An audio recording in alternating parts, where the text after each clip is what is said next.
여러분 따라하세요. 삶을 변화시키는 사랑. 오늘 저는 삶을 변화시키는 사랑, 근데 아름답게 변화시키는 사랑, 이런 제목으로 하나님의 말씀을 전하겠습니다. 자, 아내가 먼저 하나님의 나라로 간 남편, 다시 말하면 상처한 신실한 그리스도인과 결혼한 여 집사님이 있었습니다. 그 집사님은 나이는 들었지만 결혼을 하지 않는 처녀였고, 그 남편에게는 사춘기인 두 딸이 있었습니다. 자, 처녀가 어느 날부터 남의 두 딸을, 그것도 사춘기의 두 딸을 키운다는 것은 대단히 어려운 일이었죠.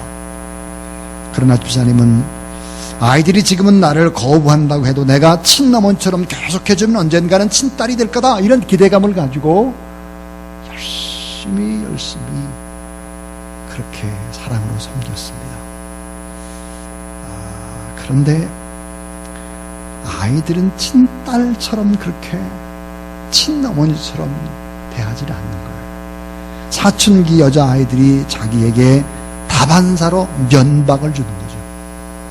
자기 어머니일 수가 없다 이거예요. 너무너무 힘든 나날을 보내면서 주님 앞에 기도를 하고 있었습니다. 그런데 빨래해주는 사람, 밥해주는 사람, 식모 정도로밖에 취급을 하지 않는 거예요. 그러던 어느 날, 이젠 내가 못하겠다, 도저히 이제는 내가 못 살겠다, 사춘기 두 자녀 내가 도저히 불가능하다, 헤어져야 되겠다, 이런 생각이 들었습니다. 자, 그 마음이 심란했습니다. 근데 바로 그때 학교에서 돌아온 첫째 아이가 자기 방으로 가지 않고 집사님 방으로 돌아오는 거예요. 그리고 아주 부드럽게 엄마 이렇게 불렀습니다. 그 아이가 그런 목소리로 집사님을 부른 것은 결혼 이후 처음입니다. 엄마. 왜? 그러니까 이 딸아이가 그냥 세 마디였습니다. 엄마. 왜? 그냥 세 마디. 이 세 마디 말로 그 순간 집사님과 아이들은 친어머니와 친딸이 된 것입니다. 집사님이 소망을 버리지 않고 계속 친딸로 대했을 때 마침내 친딸이 된 것이죠. 자, 사랑을 품고 소망을 가지고 하나님 앞에 기도할 때 인간은 아름답게 변할 수 있다라고 하는 것이죠.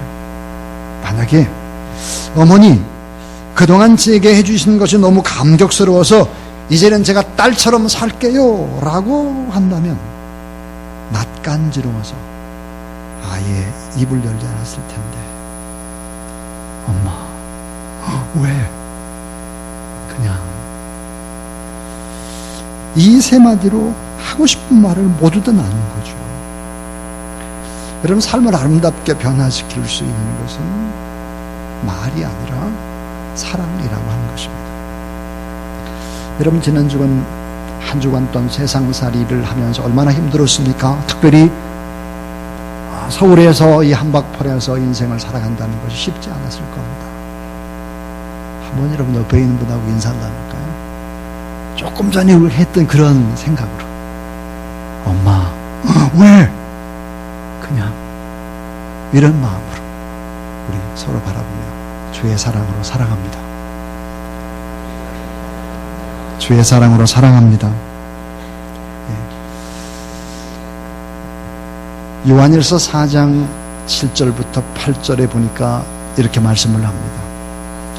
사랑하는 자들아, 우리가 서로 사랑하자. 사랑은 하나님께 속한 것이니 사랑하는 자마다 하나님으로부터 나서 하나님을 알고 사랑하지 아니한 자는 하나님을 알지 못하나니 이는 하나님은 사랑이심이라 그랬습니다.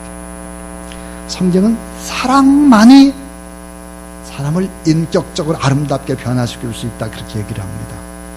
여러분, 능력이 사람을 변화시키는 것이 아니고 학력이, 배경이 사람을 아름답게 바꿔놓는 것이 결코 아닌 것이죠.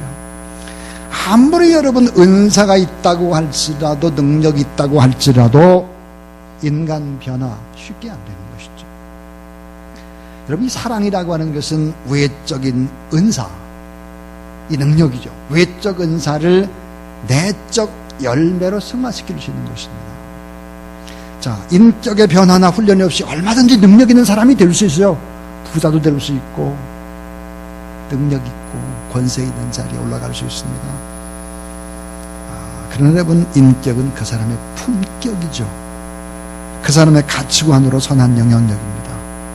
아름다운 뒷모습, 그 뒷모습이 향기가 나는 사람이 진짜입니다. 이렇게 앞에서 보는 것이 아니라 그 사람이 떠나가는 뒷모습을 바라보며 참 저분의 향기가 아름답구나, 이게 진짜거든요.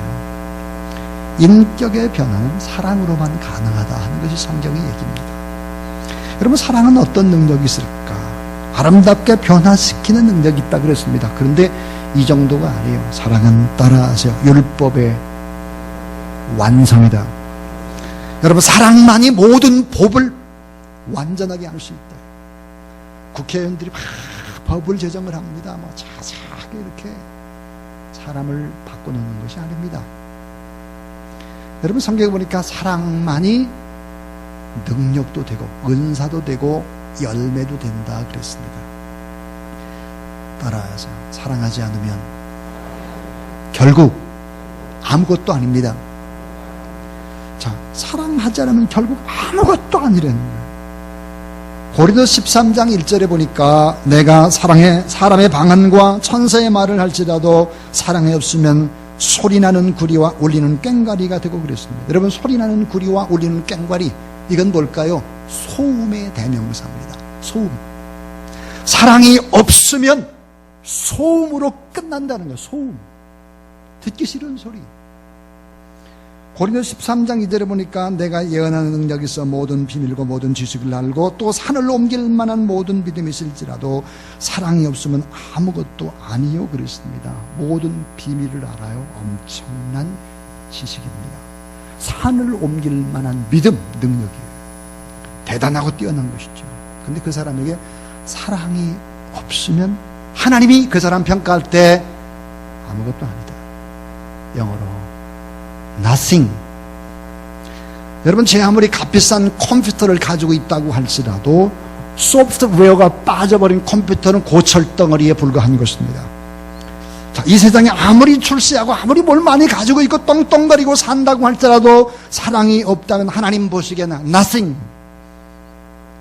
고린도서 13장 3절에 보니까 내가 내게 있는 것으로 구제하고 내 몸을 불사르고 내어줄지라도 사랑이 없으면 내게 아무 유익이 없느니라 그랬습니다. 자, 구제를 위해서 내 전 재산을 통째로 내놔요. 그리고는 자기 몸을 불사르도록 헌신했어요. 엄청난 헌신. 그러나 사랑이 없으면 그 행위가 아무런 유익이 되지 않는다. 왜 그럴까요? 따라 이르세요. 하나님은 사랑이십니다. 하나님은 사랑이기 때문에 우리가 하나님을 믿는다면 우리 안에 사랑이 있을 수밖에 없어요. 여러분, 하나님을 믿는 사람이 많이 소유하고 있으면 불안합니다. 자꾸 우리 집을 키우고 이 불안한 거예요. 왜? 내 소유가 아니기 때문이죠. 그걸 알아요. 자, 예수님께서 마지막 고별 설교를 했죠. 다락방의 강화라고 하는 요한복음 13, 14, 15, 16, 17장. 이게 예수님의 설교고 17장은 예수님의 마지막의 기도입니다. 그런데 예수님께서 마지막으로 유언처럼 부탁했던 내용의 설교가 뭘까? 핵심이 새 계명을 너에게 주노니 서로 사랑하라. 내가 너희를 사랑한 것 같이 너희가 서로 사랑하라. 너희가 서로 사랑하면 이로써 모든 사람이 너희가 내 제자인 줄 알리라 그랬습니다. 예수님이 십자가를 치시고 골고다로 올라가실 때 많은 여인들이 예수님의 뒤를 울면서 따라왔습니다. 그때 예수님이 이렇게 말씀하셨죠. 예루살렘의 딸들아, 나를 위해서 울지 말고 너와 내 자녀를 위해서 울어라 그랬습니다. 내 자녀를 위해서, 내 이웃을 위해서 울어라. 사랑하라 이 말이에요. 오늘 저는 삶을 변화시키는 사랑에 관한 설교를 하려고 합니다. 사랑입니다, 사랑. 자, 여러분, 우리 말에는 사랑을 의미하는 단어가 사랑 하나밖에 없어요. 근데 헬라어를 보게 되면 여러분 잘 아는 대로 사람 따라, 어떤 사람에 따라 이게 언어가 달라요. 사랑이라는 언어가. 사랑은 네 종류의 단어를 쓰고 있습니다. 하나가 뭐냐면 에로스입니다. 에로스는 남녀 간의 사랑을 할 때, 아, 저 사람 사랑하나 봐, 이럴 때 그냥 사랑 그러지 않고 에로스라는 말을 쓰는 거예요. 또 하나는 필리아입니다. 필리아가 뭡니까? 우정이에요. 친구 간의 사랑. 이건 우정, 필리아라고 하고요. 또 하나는 스토르케입니다. 이 스토르케가 뭔가 하면 국가 간의 사랑, 나라의 사랑, 애국, 이런 것들이 바로 스토르케입니다. 그런데 여러분, 자, 에로스나 이 필리아나 스토르케나 이 세 가지 사랑의 특징이 조건적이라는 거예요. 조건적. 내가 너를 이만큼 사랑했어. 그러니까 너도 나를 사랑해야 돼. 또, 자, 내가 너한테 이렇게 했기 때문에 너는 이렇게 해줘야 돼 라고 하는 조건적인 것입니다. 여러분, 가족 간의 사랑도 조건적이죠. 부부 간에 조건적일 수밖에 없어요. 사실 어때요? 형제지간도 조건적이에요. 왜? 나한테 잘해주는 형제만 좋아하거든요. 조건적이라 이 말이에요. 자, 그런데 이런 에로스나 필리아나 스토르케나 이런 건 다 조건적인데 조건적이 아닌 사랑이 하나 있죠. 아가페입니다. 무조건적인 사랑입니다. 하나님이 우리를 사랑하고 예수 그리스도가 우리를 사랑하는 그런 사랑이 바로 이제 아가페인데요. 이 아가페의 문자적인 의미를 살펴보면 재밌습니다. 아가페는 사랑이라는 동사인데 아가파오라고 하는, 아가파오, 사랑을 한다는 동사입니다. 이 사랑한다라는 이 아가파오는 무엇을 뜻할까 하는 거예요. 정말 우리가 사랑한다라는 이 말은 다음과 같은 세 가지 중요한 의미를 가지고 있습니다. 따라하세요. 기뻐하는 것입니다. 자, 사랑은 뭐예요? 기뻐하는 것이다. 기뻐함. 내가 사랑하는 그 대상 때문에 기쁘고 행복한 거예요. 언제 어디서든지 누구를 생각하기만 해도 마음이 마냥 기쁘다. 그건 사랑하기 때문이에요. 그런데 만약 어떤 사람의 이름만 떠올라도 소화가 안 돼요. 불쾌해져요. 그 사람을 증오하기 때문입니다. 이런 말이 있잖아요. 사랑을 하면 예뻐져요. 이건 성경적이에요. 사랑을 하면 예뻐집니다. 근데 왜 아멘은 안 할까요? 2부 예배 때는 사랑하면 예뻐져요 그랬더니 아멘 그러더라고요. 누군지 여러분 아시죠? 네. 사랑을 하면 예뻐져요 그랬더니 아멘 그래요. 그래서 제가 아멘 크게 한 번은 더 예뻐집니다 그랬는데 예뻐질 마음이 없는지 아주 근엄하게 이렇게 앉아있어요. 보니까 사랑을 하면 예뻐집니다. 예뻐지시기 바랍니다. 강성자 권사님이 제일 컸어요. 다음 주 한번 보세요. 자, 사랑을 하면 예뻐져요. 왜 그럴까요? 사랑은 당사자를 기쁘게 하는 거예요. 또 기쁜 것만을 생각나게 해서 혼자 그를 떠올리면 그냥 웃음이 나는 거죠. 자, 이 사랑은 마음속 기쁨을 품고 다니게 만들어요. 그래서 기쁨을 품으니까 어때요? 속이 기뻐요. 기쁨이 겉으로 드러나기 때문에 사랑을 하면 예뻐지고 젊어지는 건 너무 당연하죠. 성경적입니다. 왜요? 성경은 이렇게 말해요. 따라하세요. 여호와를 기뻐하라. 저가 내 마음의 소원을 이루어 주시다 이렇게 말했고 여호와를 기뻐하는 것이 너의 힘이다 그랬어요. 그러니까 하나님 앞에 여러분 기뻐하고 이렇게 살아가는 걸 하나님이 힘주고 또 소원을 또 만족하게 해주고 그렇게 한단 말이에요. 여러분 사랑을 하면 기쁩니다. 사랑을 하면 어려움도 물론 있죠. 불화하기도 하고 싸우기도 합니다. 그런데 금방 잊어먹는 거예요. 그리고 어때요? 사랑을 하는데 뭐 다퉜다 그러면 이제 깊어져요. 사랑이 깊어지는 것입니다. 자, 이 아가파오 사랑한다 이 말의 의미는 기뻐한다. 그래서 사랑은 어때요? 기뻐하는 것이다 그런 말이에요. 자, 여러분 헬렌 켈러. 이 헬렌 켈러는 보지도 못하죠. 듣지도 못하죠. 말하지도 못하는 삼중고. 겉모습만 사람이지만 실제로 짐승과 다를 바가 없었습니다. 근데 그 헬런 켈러를 위대하게 만든 사람이 애니 셀리반이라는 선생님이죠. 자, 이 셀리반 선생님은 헬런 켈러에게 이제 인식 능력과 표현 능력을 길러주기 시작을 했습니다. 헬런 켈러가 보지 못하기 때문에 손으로 이렇게 뭘 이렇게 지어주는 거예요. 손으로. 만약에 돌이다 그러면 돌을 지어주는 거예요. 자, 딱딱하지, 이게 차갑지, 이 느낌이 돌이야, 이렇게 설명을 해주는 거예요. 그런데 여러분, 이렇게 손으로 만들 수 있는 것은 인식이 참 편한데 추상적인 단어인 사랑, 인식시켜주는 방법이 없어요.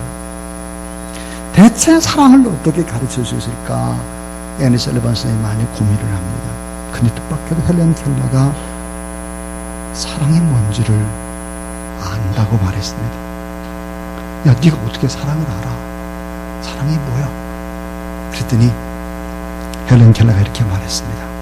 선생님이 처음 우리 집에 오셨을 때 저를 꼭 안아주시는 것, 그 마음이 사랑이에요 라고 대답을 했습니다. 헬런 켈러를 가르치러 셀레반 이전에 여러 교사들이 왔지만 다 실패를 했습니다. 마치 짐승 같은 헬런 켈러에게 아무 사랑도 느낄 수 없었고, 결국은 말을 듣지 않는 헬런 켈러와 얼마 동안 씨름을 하다가 그냥 떠나가 버렸습니다. 그런데 헬런 켈러는 애니 셀레반에게 사랑을 느꼈다. 그게 사랑인 걸 알았어요. 여러분, 애니 셀레반은 어떤 사람이었을까요? 셀레반은 원래 시력을 상실할 뻔한 사람입니다. 눈이 좋지 않아요. 그래서 약시였죠. 약시. 이 셀레반은 헬런 켈러를 처음 보는 순간 너무나 측은했던 거예요. 자기도 눈이 좋지 않기 때문이죠. 정말 이 아이가 참 잘 됐으면 좋겠다라는 마음으로, 측은한 마음으로 그를 끌어안은 것입니다. 헬런 켈러 그때의 느낌을 기억하고 세월이 흐른 뒤에 그것이 사랑이라고 답변을 했습니다. 셀레반의 그 사랑 속에 헬런 켈러는 우리가 아는 위대한 헬런 켈러가 된 것입니다. 따라하자. 잘되기를 바라는 마음. 여러분, 내가 누군가를 사랑한다면 그 사람 잘되기를 바라는 거예요. 여러분, 다 잘되기를 주의 이름으로 축원합니다. 여러분이 잘되면 제가 덩실덩실 춤을 춥니다. 근데 여러분이 뭐 어려운 얘기, 막 고통스러운 얘기, 이런 소리를 들으면 밥맛이 없어요. 잠이 오질 않는다고요. 자, 그래서 아가파오라고 하는 단어는 두 번째로 무슨 뜻일까? 따라하자. 잘되기를 바란다. 여러분, 사랑은 잘되기를 간절히 바라는 열망이요. 간절히 잘되기를 바라니까 기도할 수밖에 없는 거예요. 여러분, 기도하지 않는데 무슨 사랑이고, 무슨 크리스찬이고, 무슨 하나님의 축복의 문을 열 수 있어요? 불가능한 것입니다. 거룩하게 변화될 수도 없습니다. 결국은 간절한 열망은 기도로 연결되기 때문이죠. 입으로 사랑한다고 말하면서 속으로는 상대가 잘못되기를 바란다면 그건 사랑이 아닌 거죠. 자, 여러분, 진심으로 잘되기를 바라는 마음이 바로 사랑이죠. 자, 부모님이 새벽부터 교회에 나와서 기도하는 그 이유, 자녀들 잘되기를 바라는 거죠. 또 대학 입시 시험을 앞둔 자녀를 위해서 그렇게 고대하고 기도를 하는 것입니다. 자, 옆집의 아이가 삼수를 해도 그 옆집 아이의 삼수하는 아이를 위해서 내가 금식하고 기도하진 잘 않아요. 자, 내 자식만큼 사랑하지 않기 때문이죠. 사랑하면 뭐예요? 잘되기를 간절히 바라는 거예요. 그러니까 결국은 하나님 앞에 기도할 수밖에 없는 거죠. 저희 어머니 연세가 90이신데 저희 어머니의 기도, 제 1순위의 기도는 접니다. 어머니 기도의 핵심이 이거죠. 평생 동안 신실한 목회자로 사역 잘하게 해주세요. 이게 첫 번째 기도 제목입니다. 미국에서 나온 교육학의 논문입니다. 자, 자녀들을 아주 최고의 유능한 사람으로 키우기 위해서 미국 사회 아니면 전 세계에서 정말 유능한 그런 아이로 키우기 위해서 가정교육을 누가 어떻게 시키는 것이 제일 좋겠느냐라는 논문이었습니다. 그 논문의 결과는 이러합니다. 가정교육을 누가 제일 잘 시키고 유능한 아이가 되고 미국뿐만 아니라 세계에 그 사랑을 품고 이렇게 할 수 있는 자녀를 어떻게 누가 교육할 수 있을까? 그 적합한 자가 누구일까? 연구 결과는 이러합니다. 외할아버지와 외할머니가 외손주를 키울 때다, 이렇게 결론을 내렸습니다. 자, 여러분, 외할아버지, 외할머니는 어떻습니까? 온전히 잘 되기를 바랍니다. 아가페죠. 아가페. 외할머니, 외할아버지 조금도 개인적인 욕심이 없이 그냥 잘 되기만을 바란다는 거예요. 자, 보기만 해도 기쁜 것입니다. 잘 되기만을 바라는 것이죠. 이 잘 되기를 바라는 마음은 누군가를 사랑하고 대하면, 자, 결국은 사랑하면, 이런 마음으로 사랑하면 기적을 일으킨다 하는 거예요. 2부 예배를 마치고 나는데 윤진식 장관님하고 아내 되는 백경희 집사님이 오셨어요. 고강희 대사님도 오시고, 그 잠시 뒤 예배 마치고 난 다음에 제 방에서 차 한잔을 했습니다. 제가 했던 설교를 가지고 이렇게 말씀을 하셨어요. 외할아버지, 외할머니, 본인이 외할아버지, 외할머니니까 정말 딱 맞아요. 아가페 사랑. 그냥 보기만 해도 그냥 이쁘고, 그리고 잘 되게만을 바라고, 정말 최고로 자녀를 잘 교육할 수 있는 방법은 외할아버지, 외할머니가 참 맞는 것 같다, 그렇게 얘기를 하더라고요.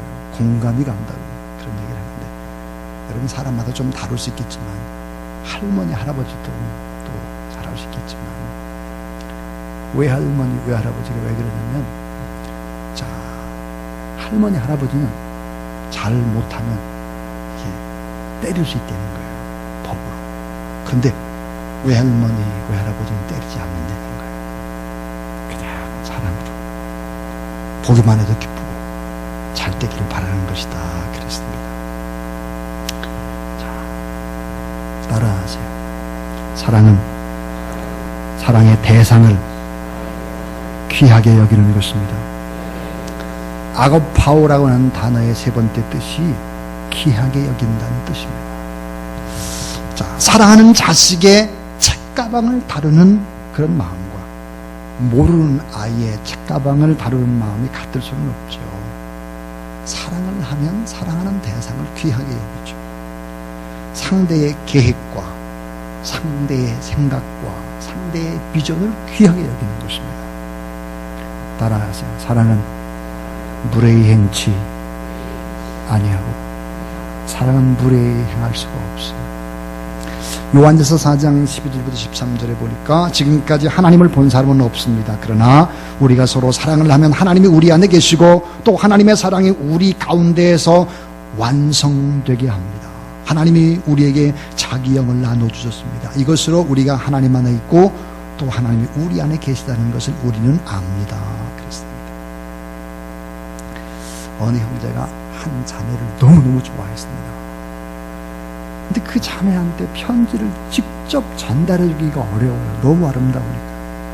그래서 그 자매의 친구를 통해서 간접적으로 이제 편지를 써서 전달을 했습니다.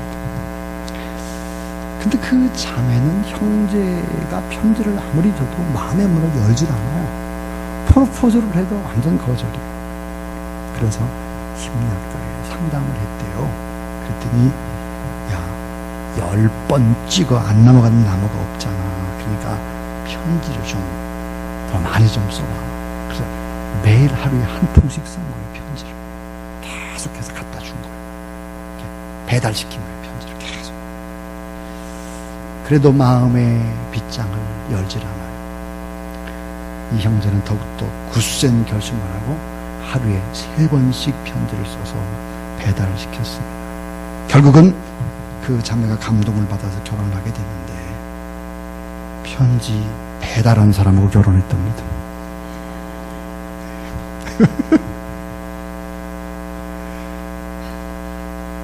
참 그렇습니다. 편지를 전해주러 온 사람은 매일 3번씩 만난 것이죠. 객관적으로 본 거예요. 이 사람은 정말 마음이 따뜻하구나, 정말 진실하구나, 사람을 귀하게 여기는구나. 그래서 또 귀하게 여기는 사람이기 때문에 결국은 편지를 배달해 온 사람하고 사랑을 했다.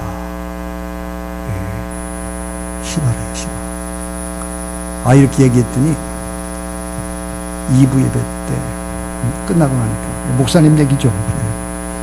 제 얘기 아닙니다, 이거. 제 얘기 아니고요. 자, 사랑은 대상을 귀하게 여기는 것이다. 그렇습니다. 그럼 참 귀하게 서로서로 주사랑교회라는 이 교회 안에서 대할 때 귀하게 여기는 여러분 되길 바랍니다. 자, 사랑한다는 아가파우는 기뻐하는 것이다. 그랬어요. 사랑을 하면 그 대상 때문에 기뻐하는 거예요. 자, 마음으로 기뻐해요. 기쁨을 달고 다니는 거예요. 이뻐지는 거죠. 또 하나, 사랑한다는 말은 잘 되기를 바란다. 그런 말이에요. 사랑을 하면 잘 되기를 바라는 것이죠. 또 하나, 귀하게 여긴다. 그랬습니다.